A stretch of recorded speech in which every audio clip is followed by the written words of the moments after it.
Hello students, पिछले video में हमने आपको जल प्रदूषण और उसके बारे में नियंत्रण कैसे किया जाएगा इसके बारे में हमने चर्चा किया था।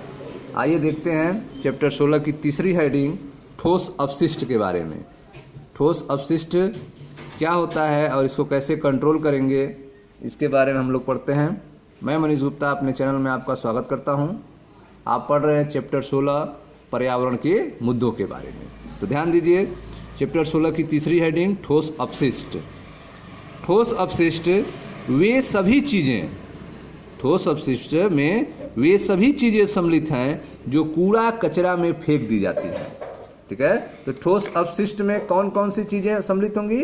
तो ठोस अपशिष्ट में वे सभी चीज़ें, उन सभी चीज़ों को शामिल किया जाता है जिनको कूड़ा कचरा में फेंक दिया जाता है।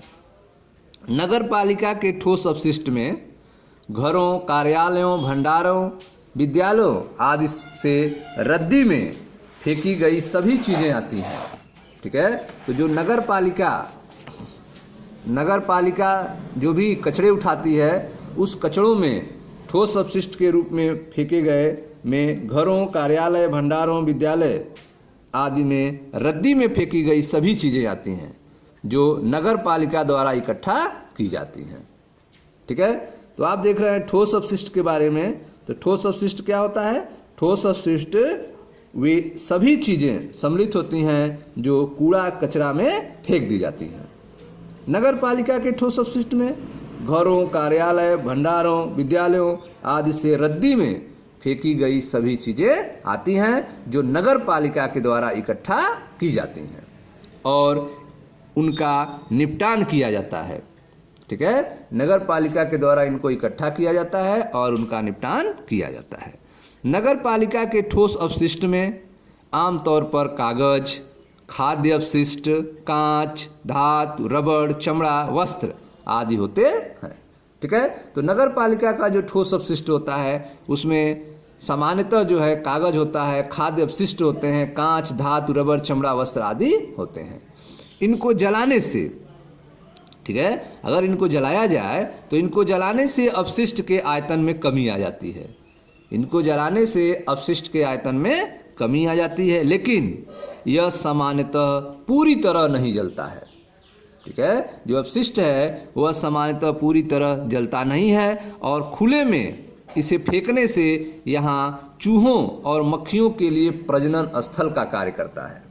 ठीक है, वहाँ पे चूहे और मक्खियाँ जो हैं फैलने लगती हैं, उनके लिए प्रजनन स्थल का यह कार्य हो जाता है। ठीक है, सैनिटरी लैंडफिल्स खुले स्थान में जलाकर ढेर लगाने के बदले अपनाया गया था।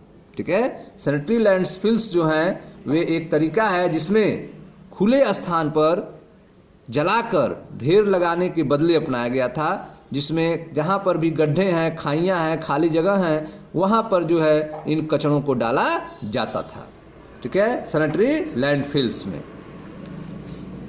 लैंडफिल्स खुले स्थान में जलाकर ढेर लगाने के बदले अपनाया गया था।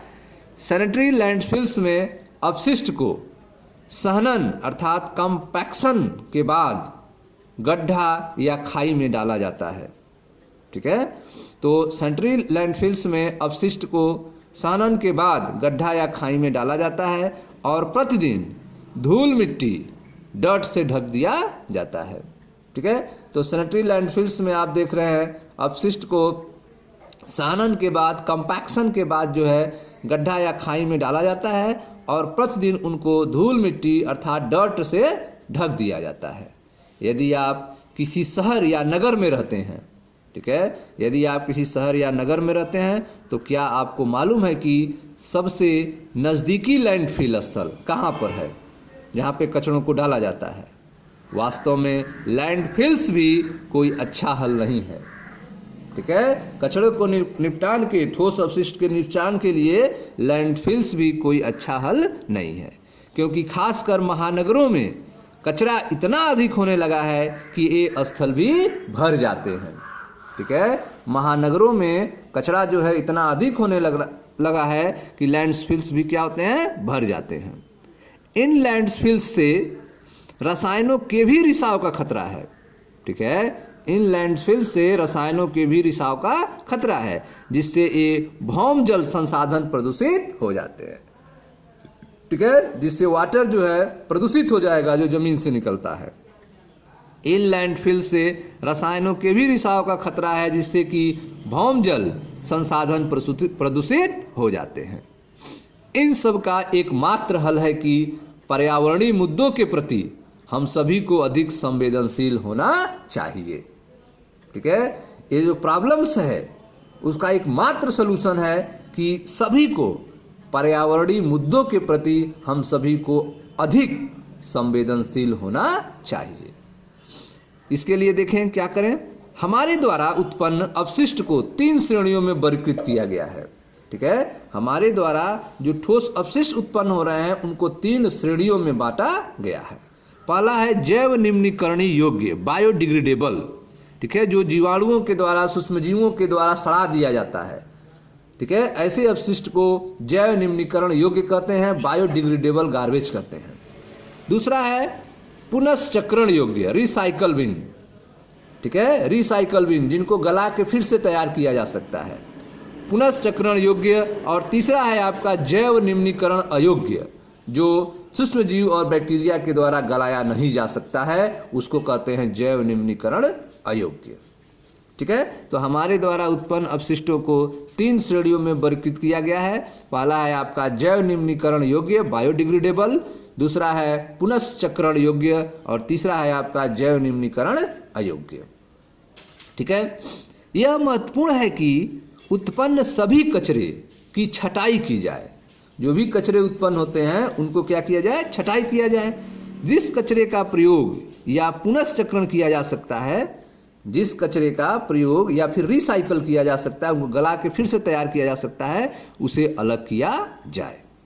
ठीक है, जिन कचरों का प्रयोग या पुनश्चक्रण किया जा सकता है उन्हें अलग किया जाए।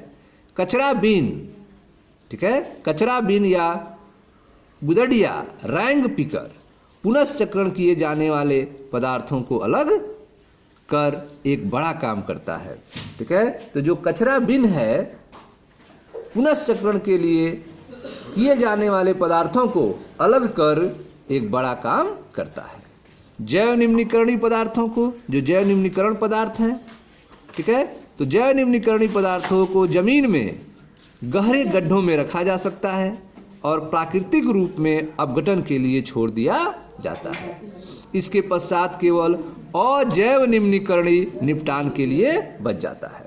ठीक है, तो आप देख रहे हैं कि जो जैव निम्नीकरण है उनको जमीन के गहरे गड्ढे में रखा जाता है और प्राकृतिक रूप से इसका अपघटन होता है, छोड़ दिया जाता है। इसके पश्चात केवल बच जाता है आपका अजैव निम्नीकरण निपटान। ठीक है, हमारा मुख्य लक्ष्य होना चाहिए कि कचरा कम उत्पन्न हो। ठीक है, हमारा मुख्य लक्ष्य है कि कचरा जो है वह कम से कम उत्पन्न हो, लेकिन इसके स्थान पर हम लोग अजैव निम्नीकरणीय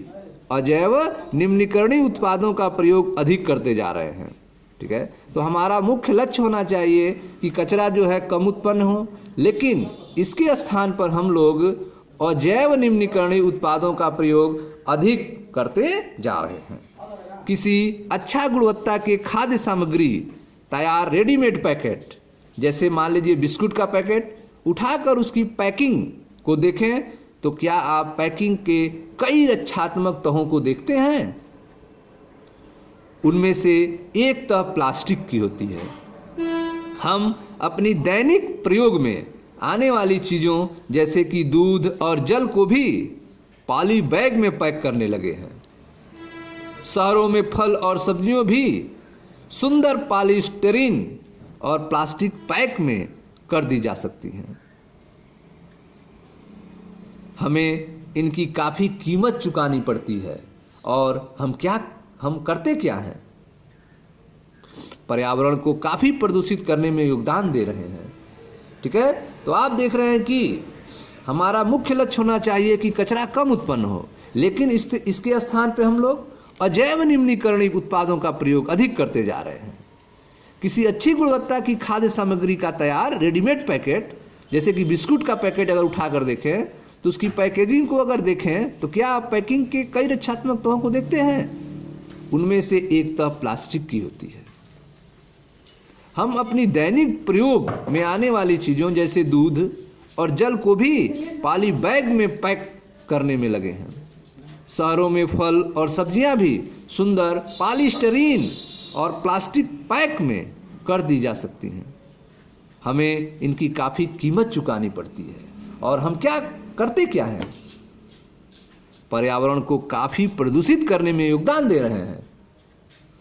पूरे देश में राज्य सरकारें प्रयास कर रही हैं कि प्लास्टिक का प्रयोग कम हो और इसके बदले में पारहितैषी या मैत्री पैकिंग का प्रयोग हो। हम जब सामान खरीदने जाएं तो कपड़े का थैला या अन्य प्राकृतिक रेशों के बने कैरी बैग लेकर जाएं और पॉलीथीन के बने थैले का लेने से मना करें।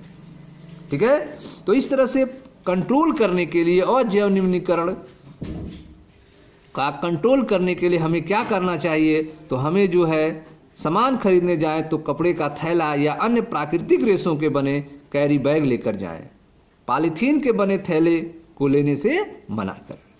ठीक है, तो इस तरह से जो है हम ठोस अपशिष्ट में अजैव निम्नीकरण पदार्थों पर कंट्रोल कर सकते हैं। Thank you.